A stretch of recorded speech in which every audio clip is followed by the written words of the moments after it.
How much can you talk about it this year? I can say that we are doing a project with Border Patrol that I can't say where we're at for our own safety. Okay. So no locations. Okay. What we're doing is we're just loving people. Welcome to the Hey Chaplain podcast. My name is Jared Altick, and I'm a chaplain with the police department. Hey Chaplain is an officer wellness podcast produced for cops and covers topics like your career, your wellness, and law enforcement culture. This episode marks the beginning of our third year, and I wanted to go back and do some follow-up with some of my past guests. I've developed a growing network of friends through this podcast who want cops to be healthier and happier. And I picked a small representation of them to share some more wisdom and to give you an update on what they're doing. Let's start with Matt Domyancic from episode 18 and 34 and others, and Rob Sanderson from episode 28. All right, I've got Rob and Matt here from Swell. Rob does Swell, taking cops out to California to go surfing. And then Matt, he's a chaplain in California and also does trips back to Missouri with his California cops. And so how are you guys? Great. Thanks for having us. Good. Yeah. Excellent. So it occurred to me, I've got a guy in California bringing cops to Missouri, and I've got a guy in Missouri bringing cops to California. You guys should meet each other. And so how did that go the first time you guys met? Yeah. So once you hooked us up, I kind of told Matt our mission. He goes, that's hilarious because I'm doing the same thing, but through a different venue of outdoor experience. And we met on the beach, man. And it's crazy the way that he's able to interact with people so organically, but yet get his mission across. And it doesn't necessarily need to be religious, but the spiritual aspect and then the self-care, everybody's able to relate to him. So it's been super valuable. We've had him out a few times now. What happened the first time you walked up to a group on the beach? So I walk up and one of the guys is like, "Are you the Navy SEAL that's going to teach us surfing?" And I said, "No, I'm the chaplain." And they're like, "You're the effing chaplain?" But it worked out that I guess I don't look like a typical chaplain. And there was some people that were reserved, but one of the female peer support people opened up and started talking. And, the other people heard me talking. And because there's this stereotype to get over, like, the chaplain's here to talk about religion. So when I start talking about other things like the self-care and just the things that police officers and firefighters go through, and, I'll be honest, I say a cuss word every once in a while. People are like, "What?" And then so gravitate over and, we just have very organic conversations, and it got really real and stayed there late that night at the beach house, came back the next day. And so it just has worked out that, people share their stories without us doing any type of formal, "Hey, you should talk to a chaplain," or peer support. It just happens naturally that each person, as they get comfortable, like one of the officers that we've met through, we talked for 3 hours about weightlifting first, and then he shared his story. Yeah. So that's kind of how it happens. Matt, I've had all kinds of rough characters on my show, but your first appearance was the first time I had to bleep somebody.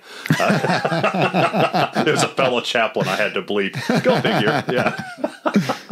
Well, Rob, we're actually in the Midwest right now. I've got you guys here live in person in my office. Yeah, he's the reason I'm here.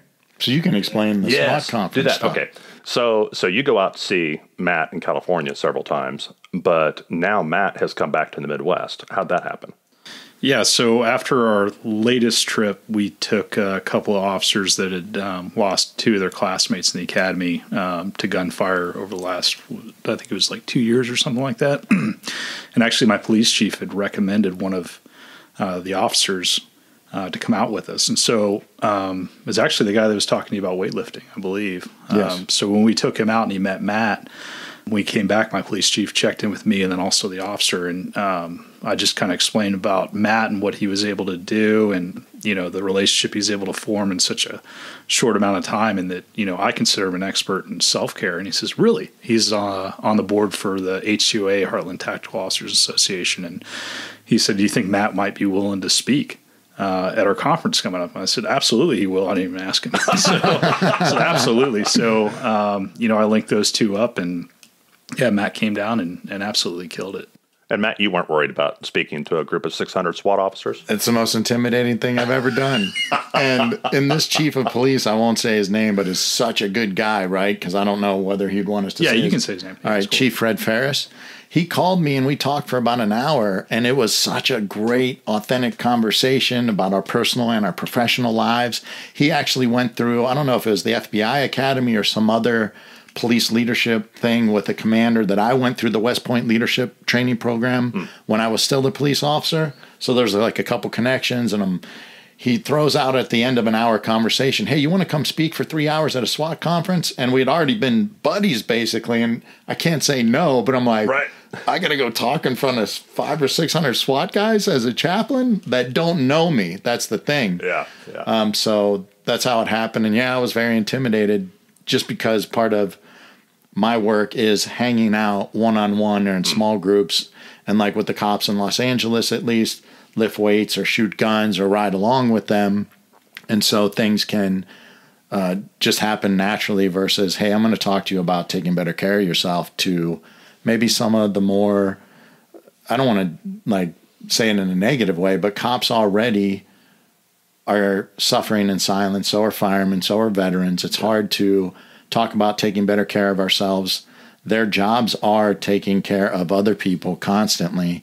And just to come in cold turkey and talk for 3 hours as a chaplain was intimidating, but it worked out. So maybe if it happens again, I'll be a little more relaxed that I can walk into a room and explain, hey, I'm not going to Bible thump you. We're going to talk about some practical things that are backed by science. And down in there, you can also, like, prayer is backed by science. I'm not going to go down that rabbit hole either, but there's a lot of things we can do to take better care of ourselves that I consider, and my belief, are from God, even if I'm not telling them these are the things from God, you know? Sure. Are you going to try to bring some California cops back to Missouri this year? Yeah. And if I could get more fundraising, that ministry would host more hunting and fishing trips for cops from Los Angeles. And we even discussed it. We'd love to do like Seattle, Portland, Chicago, Philadelphia, these other cities like LA, where people don't know just how bad it is. Like, with so many vocal people in the community, and the politicians and the district attorneys hate the police. Yeah. Rob, what about you? What kinds of trips to go surfing are you doing this year, this calendar year? So on the books now, we're doing a veterans trip. Some guys that have had some pretty heavy service related injuries, physical and otherwise, and they've since obtained service dogs. So we're going to take the veterans and their dogs surfing. Oh, wow. Coming up pretty quick. So excited about that. And then we have 2 on the books with the Police Athletic League for the underserved youth. So swim lessons will start here pretty quick, get those kiddos in the program. And we've got another collaboration we're looking to do with First Responder Golf later in the summer. I don't know if you've heard of them or not. No. Steve Pope, KCK fire captain, he runs First Responder Golf. So we're going to do a trip out to California, 2 days of surfing, 2 days of golf. Oh, wow. With firefighters versus cops kind of montage there. So that it ought to be a lot of fun. So veterans, cops, kids that are in the Police Athletic League program for kids. So those kids will be on a trip. And so you'll have kind of a wide variety there. Let me ask you, which is harder, to get a dog on a surfboard or get Matt Domyancic on a surfboard? Well, we haven't accomplished either yet. Matt's getting on the board. He's already committed to doing it. So yeah, I think it's gonna be great. Can I speak to something really quick about Matt and my observation? Maybe it would help other chaplains too. I think my observation of Matt versus some other chaplains that I've seen operate is really the key to getting in is to be present. That's it, to be present and not have an expectation of A, B, and C, but just be there. And a lot of these guys I've noticed is once they realize the fact that you're just there to be there and you're willing to listen, they'll open up. And sometimes it takes 3 hours and sometimes it takes 15 minutes. But if they know that somebody's there for them, that's the reason they're there. I think, rather than occasionally, and I'm sure you've run into them too, you'll see the chaplain and they're just on the heel of the chief or the captain. And man, that's not why you're there. Yeah. You can't, as a chaplain, have an ulterior motive if there's any group that'll suss that out, it'll be the cops. And they'll tell that you're just there to rub elbows with the mayor or the chief, or you're just there to have this on your resume. If you are willing to genuinely just spend time with cops, they'll respond well to that. It's super simple too. And I don't know that there's any ulterior motives necessarily that I've seen. It's just, that's their point of contact. So that's who they're comfortable next to, but get uncomfortable and just go be present. That's excellent. That's excellent. All right. Thank you, guys. It was wonderful getting both of those guys in the room together. I'm so glad that we could work that out, kind of kidnap Matt and bring him back to the office so that we could have that interview. Let me give an update on a couple other guests. First of all, Jon Asher, who was sheriff in Wyandotte County, and I interviewed him in episode 12. He is now retired after serving 12 years as our county sheriff. I also want to mention Tzvi Levin. He was in episode 48, and the day that his episode came out, he was having hip surgery. Well, I talked to him just recently, and he's doing great. He's recovering from the hip surgery and is feeling so much better now. And here's an update on where our listeners are coming from. Of course, about 90 to 95% of my listeners are coming from the United States, but that's followed by Canada, Australia, United Kingdom, South Africa, Germany, Mexico, New Zealand, Belgium, and Poland, just barely edging out India. Looking at the 10 most popular cities that Hey Chaplain listeners hail from, excluding the Kansas City area, it would be Denver, St. Louis, Riverside, California, Houston, Dallas, Taylor, South Carolina, Tucson, Minneapolis, Minnesota, Cleveland, Ohio, and Virginia Beach, Virginia, which is just barely edging out Sydney, Australia. Now let's talk to Keith Falkner, who we last talked to in episode 32 about use of force. Hello, Keith. How are you today? I'm doing great. What have you been up to the last year or so? Well, I've been taking a new spot at commander of the SWAT team. You were in patrol before. The last time we talked to you, you were probably wrapping up that assignment as a patrol captain. And now you're captain of the SWAT team. Yeah, it sounds really cool, but it's a lot more administrative than it is actually like hut going out and doing stuff. More time going through the catalog of SWAT gear than you expected. I'm a lot better at Excel and spreadsheets than I used to be. Yeah, I can imagine. That's the bane of every captain's existence is all of the admin stuff. Absolutely. And so when we talked to you last, we were talking about use of force, and not just the act of going through that, but how an officer prepares for it and how an officer recovers from experiencing a use of force. Any thoughts on that? Like, what have you been doing lately to be healthy and stay healthy? Well, with every job in the police department, it just seems like every time I move or get, more responsibility, well, that comes with a whole lot more stress. Yeah. And there's only so much stress your body can take. And just like a use of force, that's a stressful event on someone. And you need to have an outlet to go relax and go, take a break from reality and just, chill out for a minute. Mm-hmm. So the SWAT team's a little bit different cast of characters than the officers in patrol.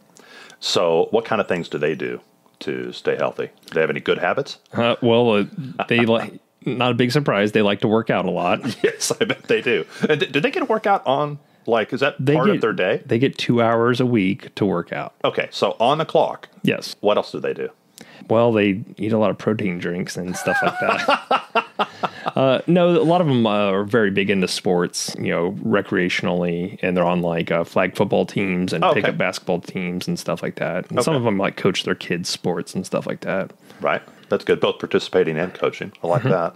Have you picked up any of their interests or activities? I like to do working out at home with, my wife and I, we like to go on walks with our dog. And in fact, right before I came in here for this interview, I was out bicycling with my kids around the neighborhood. Oh, that's good. Beyond working out and exercising, what other kind of things are good to be healthy and stay healthy, especially after something stressful and traumatic? Doing something completely non-police related. Absolutely as far away as you can. Last week I had a very stressful week, and so I was like, you know what? I asked for some time off, went home early, laid out in the hammock in my backyard, and just enjoyed reading a book and sitting in the sun. And then, a lot of days too were, my wife and I will go outside and we'll do yard work. Just something, we'll find stuff to do, and it's not just like mowing. It's like we'll redo an entire flower bed or something like that. Yeah. You've been through a lot of critical incidents yourself. Yes. You have led people who have been through many critical incidents. What's your recommendation to somebody who they faced mortal danger? They probably had a near miss, and now they're trying to navigate their way back to normal. Any recommendations for them or any words of encouragement? That is a $1 million question right there, and there's no really right answer. Everybody handles a critical post use of force situation differently. My advice would be, relax. Let's take it one step at a time. You're going to think about it 1,000 times and run through your head 1,000,000 times in the first couple days. Yeah. You're going to want to tell everybody every little detail about it, and you just need to reach out and have someone to listen to. Yeah. And just have someone that can sit there and talk with you, and you can get it all off your chest. Yeah. Don't bottle it up inside. Don't be quiet.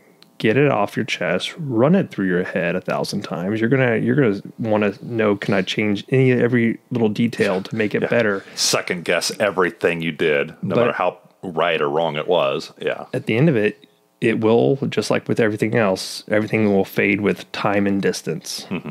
And with that, if you experience something recently and it's just eating at your soul, just know that time and distance and distractions are all the right things to do. Yeah. You got to look for the right recipient too. Yeah. Because you can't talk to everybody. Not everybody's going to understand what you do. If I go talk to a random citizen and say, yeah, I was involved in all these critical instances, they'd be overwhelmed, and they don't understand. You have to reach out to your, counselors that deal with special policing, chaplains and other people that, other officers that are in peer support. Reach out to them. Yeah, and they can, great use of peer support. Yeah. They understand what type of job you have and the type of decisions that you had to make at that time. Yeah. And that will really help you be able to get that stuff off your chest without bottling it up inside and playing it in your mind, and then you go down some dark holes and you don't need to be there. Yeah, you don't want to get to the spot where your only recourse are destructive coping mechanisms. Oh, there's plenty of those. Yes, there are. there's a lot of that, and stereotypically, many cops indulge in a lot of those, and so we'd like to reduce that if we possibly can. Absolutely. All right, thanks, Keith. I appreciate it. All right, have a good day. Let me give you some updates on some things that are coming up from some of our guests. First of all, I talked to Doug Monda, who is from Survive First, and we heard him in episode 22. He asked if I could promote the Lighthouse Wellness app, which provides resources and tools to support first responder health and wellness. As you know, Survive First is one of the many great law enforcement-related suicide prevention and mental health and wellness nonprofit organizations. There are also 2 books coming out from past guests. This summer, there will be a book about Jack the Ripper, written by our friend Steve Keogh, formerly of Scotland Yard. I'm hoping to interview him and have an episode for you that'll come out about the same time that the book is published later in the summer. Also, one of our top 2 authors from the state of Maine, Tim Cotton, wrote to me to tell me that he's got a new book coming out next year. Steve from Scotland Yard was in episode 30, and Tim from the state of Maine was from episode 43. One of the truths about Hey Chaplain is that you can't swing a dead cat around here without hitting a KCK captain or an Overland Park major.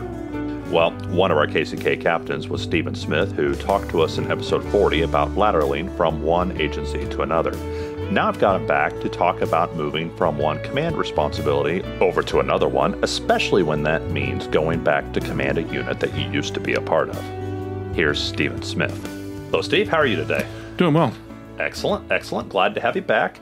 And I wanted to ask you what you've been doing the last several months. You had a move, didn't you? Yes, I did have a move. I was transferred back to the Detective Bureau. I've been in operations, so out on the road for the last 4 years, working all 3 shifts, but I just recently was transferred about a month ago, a little over a month ago, back to the Detective Bureau. I am the commander over the property crimes, persons crimes, and I also have a detective that works like the serious car wrecks, accident investigator, work a lot of the fatality wrecks. He also works animal abuse cases. Then I have another detective that works tows, pawn shops. So that's kind of an area that a lot of people don't know about. I actually did it once before, but he makes sure like guns are entered into the computer for that any kind of tow issues that come up. He's actually does a lot of work. It's a very busy job. So I have 10 detectives under me right now. Okay. Yeah, I miss seeing you because I'm always in the patrol stations. And where I really got to know you professionally was seeing you there when there'd be roll calls and you'd step out of your office and kind of observe from the back of the room. But now you've moved and you used to be in the Detective Bureau. You were a detective there for how many years? About 5-6 years. I mean, I was a detective once before in Liberty, Missouri. I also worked a little bit with the drug squad there, a little bit of support type work. At KCK, really kind of did a little bit of everything except for homicide. I was in property crimes. I worked persons crimes, child abuse, missing persons. I did a stint in internal affairs. So I did a little bit of everything while I was there during about the 5 or 6 years or so that I was a detective. After I got promoted to captain, I went out in operations and spent the last 4 years in operations. So it's kind of coming home for me. So let's talk about that, because that's a place where I can imagine a lot of people are like, man, I've been in this, whatever unit it was, detectives, SWAT, whatever. I want to come back as a supervisor. And they're so excited to get that opportunity to go back home. But there's a lot of mistakes that could be made because it's different to be a part of the unit versus being a supervisor. Do you have any advice for people who are finding themselves in that part of their career where they are going, quote unquote, back home, but now they have a different role? Certainly. For one thing, you have to kind of come to terms with the fact that the job has advanced, whereas you're kind of stuck about that 4 years ago. You're out of date. Yeah, exactly. I mean, when I left the Bureau, and I'd like to think we try to do what we can to stay up to speed on technology and stuff. But there have been, over the last 4 years, I mean, there's been advances in things like DNA, forensic technology, or computer stuff that right now, I mean, we're pretty much paperless now. I mean, we finally have achieved it. It's taken a long time, but whereas before we would do reports, we would print them off, put them in folders. I would look them over. I would sign off. Now it's all done digitally. I mean, I have a digital signature now, which I've never had before. Yeah. So everything is pretty much done by computer. So I'm having to catch up a little bit. I'm a middle-aged man, so I'm a little slower on the uptake than those guys are. But some parts of the job didn't change at all. But enough of it did change. It advanced. Then we had that ugly little thing called COVID. So, a lot of things have taken place and a lot more advancements, and frankly, new people, younger people that are better at technology and better at certain things that have really kind of blown me away. They're much better than I think I was back in that time frame. I don't know if you've thought about this or not, but how much of the Bureau has changed? Like what percentage of the personnel had changed since you were there last? Oh, that's hard to assess. I mean, we've had a number of retirements mostly because KCK is a place, I mean, there's kind of dual paths for promotion. You can promote to captain as either a detective or as a sergeant. Mm-hmm. Now, for the most part, most of your detectives have never been sergeants, and most of your sergeants have never been detectives. Yeah. So when you become a captain, you're usually missing a certain part of that experience, either one way or the other. Right. So as a captain, you're suddenly thrust into a middle management supervisory role. Mm-hmm. So if you haven't been a sergeant before, you're needing to learn those skills, and you mostly learn them from the sergeants. Same goes for some of the captains that were sergeants. They have to learn now the detective skills, which is not something you're born with. One thing we have in common is that we were all cops. We know how to answer calls. We know how to talk to people. But learning things like case management is something new. Now, to answer your question, we've had several of the detectives get promoted to captain, but we've had a lot of retirements. And the thing about retirements is those are your senior people, and the people that are going to replace them are going to be brand new. So we're getting a lot of your, of course, your millennials and some of your Generation Zers that are coming in. They have a much better grasp of the technology than we have. And I'd say they're pretty good at some other things too. I would say they're they're more compassionate. I mean, they do a little bit better. I have one detective who is one of my property crimes detectives, but every once in a while he'll take on a domestic violence case.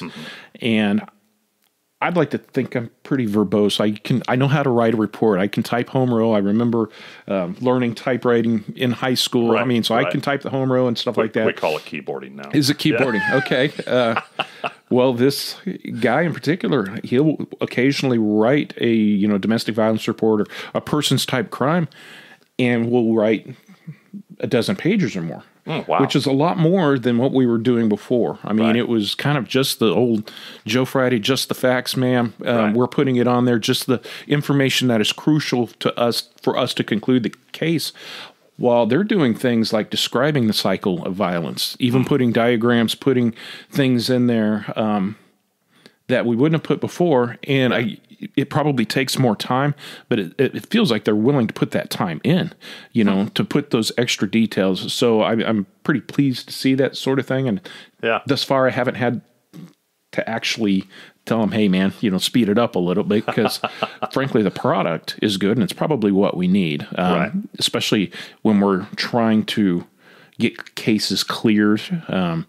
So I've learned to kind of appreciate their work ethic. It's different than mine. I don't take a lot of time off. In fact, I need to take more time off, or else I'm going to start losing holidays. They do take their time off, but when they're there, they do a pretty good job. I've been pretty pleased with the work product I've been seeing from them, and that's pretty refreshing. You seem to be adjusting really well, but what would it look like if someone in your stage of career came back to a unit they were in previously? How could you imagine that going off the rails? Mostly because you go into the unit and you expect them to do it just the way I did it, because obviously I was the best at it. So, I was super detective when I left, and therefore you should be right up to where I was.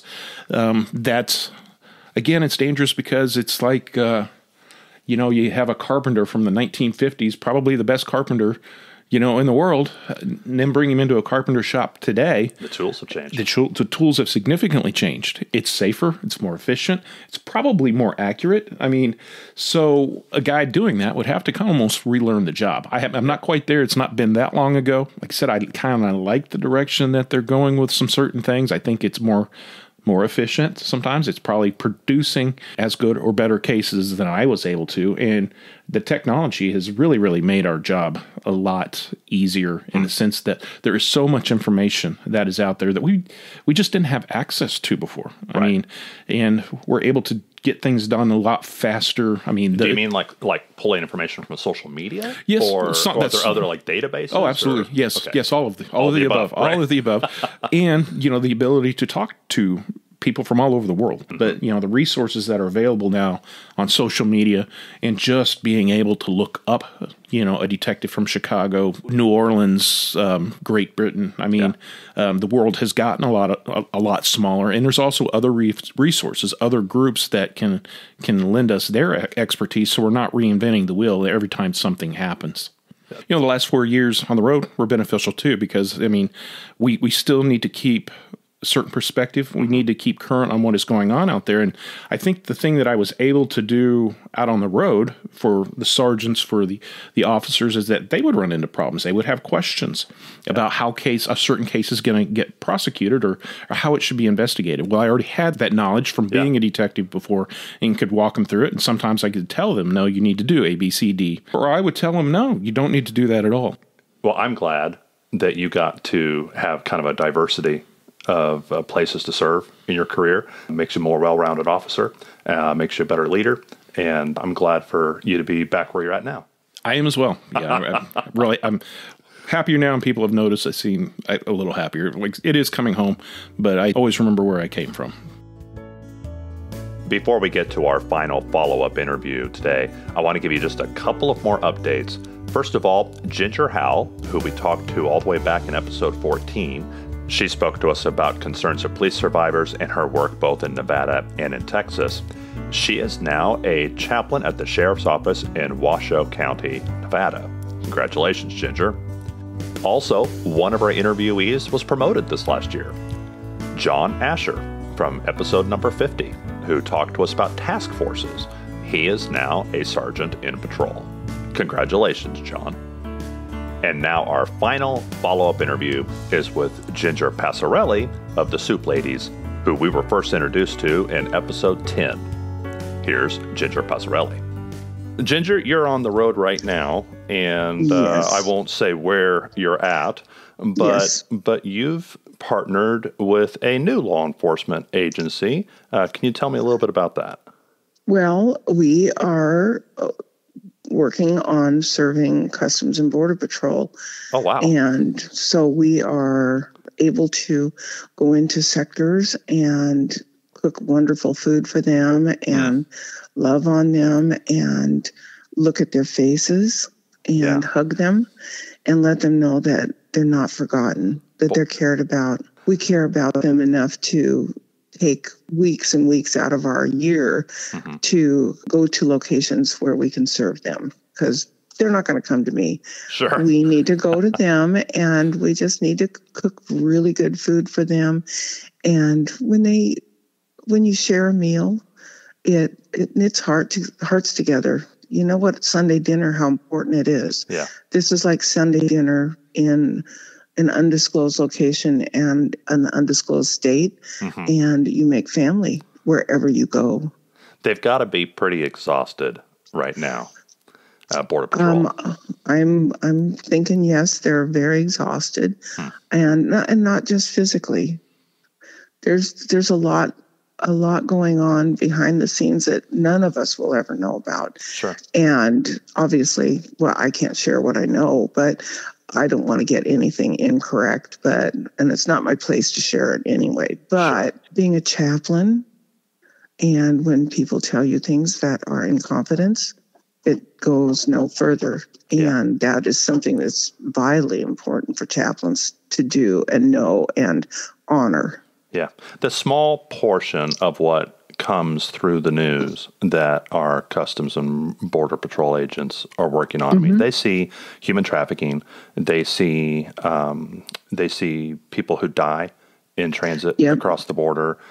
They see families separated. They're seeing children that may not be with the adults they should be with. Just all kinds of human tragedy. And you guys are going down and cooking for them and showing love to these Border Patrol agents. And I just think that's fantastic. Can I ask how many people, like when you travel, let's say you're going to a border state and you've done all the work to partner with the Border Patrol, how many people are traveling with you and how many people are working with you locally on average? Is there a typical setup? There's 4 of us that traveled to where we're at currently, and that's all there will be. We don't have local volunteers in the area we're in right now, and rarely do we have local volunteers when we're working with Border Patrol. You know, we're obviously in a secure place, but that we can't just say, hey, can so-and-so come in with me? Not quite the same as the local fire station or something. Correct. Right. Correct. Yeah. We're all background checked, fingerprinted. This is, like I said, it's our 7th station that we've been to. And so they, vet us and make sure that we're who we say we are. And I also want to say, I'm going to back up just a little tiny bit. The stuff that you hear on the news is not always accurate. Sure. And there's stuff that goes on that's worse, and that's not reported on. But whenever I've seen the places where families and children are being processed, and I've seen it with my own eyes, and they are treated with so much dignity and respect and keeping families together and making sure that they, have their meals and they're not dehydrated and stuff. These people are being really well taken care of. But there's other people who might have different motivations for coming across the border with drugs or weapons or whatever. And those are the ones who get caught out in the desert, and all kinds of other stuff happens. So Yeah. I have nothing but respect for these Border Patrol people. Have just been, they're just amazing. Very amazing. difficult job. Yes. Very difficult job, but doing it with integrity and excellence. Wow. Truly. Wow. And that part isn't reported. So Sure. I'm reporting it. That's awesome. That's awesome. Now, Ginger, tell me, where all has Soup Ladies been deployed? I mean, you mentioned going down. I know the Border Patrol is like this project you were really working on, trying to make that happen. It's not easy to partner with a federal law enforcement agency. But what else have Soup Ladies done in the last year? Oh, well, we did have one mission that we went on, and there was an incident in Memphis, and it was, it was not good. Yeah. And so there was people that were, arrested or charged and fired and whatnot. But what about the other 3,000 officers in Memphis that do the right thing every day for the right reasons? Yeah. And so we went to Memphis and cooked for those people, and we had people we were delivering to 9 precincts and just thousands of meals, and we're only we only stayed, I think we were there 4 days. Yeah, did about 3,500 meals. Oh wow. So that's incredible. We got to love on them and just let them know that we came 1,300 miles or 2,200 miles, whatever it was. It was quite a bit, and we went there to show them love. That's all. Nothing else. Nothing more. Nothing less. Yeah. We were just showing love. Yeah. Nothing political. Nothing. Nope. No judgment or anything like that. Nope. But it's tough when there's something that happens. You see an officer commit a crime or get exposed for corruption or something like that. It taints all the officers in a way that's just not fair. And they feel that. That's a blow to morale to have a fellow officer, betray their trust like that. And so, and one of the guys that was riding in a vehicle with me, because we were making a delivery in Memphis, and he was one that trained one of those officers. And he goes, that is not how they were trained. That was, not what we are here to do. And I mean, he was upset. Yeah. He was very upset because that is not the way they were trained. And I mean, we all make mistakes. Yeah. We all do stupid stuff. But a lot of innocent cops pay for that as far as like police, because everybody's painted with this. Yes. Well, yeah, they're all painted with the same brush. And one of the guys who was our liaison, and he is the pastor of a church, but he's also a cop there. And so we called him Pastor Cop. And he was just, what a wonderful man. He was just so grateful. He kept saying it over and over, how thankful and grateful we were that you guys came clear here to take care of us. He kept saying it every single day, multiple times, that he just couldn't believe it because of the quality of the food and the amount of love that we were able to show to all those people. It was fantastic. What's the current favorite soup right now? The Italian sausage and tortellini is always a huge hit. And then we do this chicken pesto soup, and then we put raviolis in it. So you've got the chicken, the pesto, and the little cheese pillows of love. Wow. And it's delicious. It is delicious. And people are kind of surprised at it isn't just open a can and heat up soup. We actually make these from scratch when we get here. And they were like so surprised that we use raviolis. Who puts raviolis in soup? Us. We do.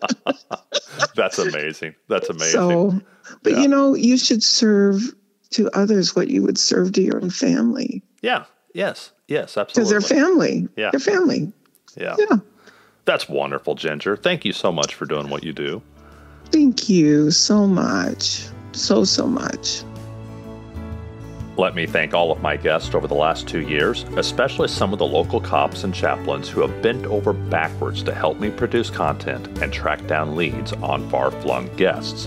It's incredibly encouraging to have your support. Looking into the future, In the third year of the podcast, I've got all kinds of great things planned for you. There'll be interviews with lots of cops, including more firsthand accounts on all kinds of topics. We will have some international interviews, both from the UK and South Africa. We'll also talk to officers about a wide variety of law enforcement jobs like dispatch, K9, and the California Highway Patrol. And we'll discuss the issues, both professional and personal, that occupy our minds. And of course, I'm sure we'll talk to a few more chaplains here and there as they strive to help the wellness of cops everywhere. The views expressed here are the personal views of the host and our guest and do not necessarily represent the views of any law enforcement agency or its components. If you liked what you heard here, please share this episode with a cop or someone who loves a cop. Thank you for listening today, and as always, pray for peace in our city.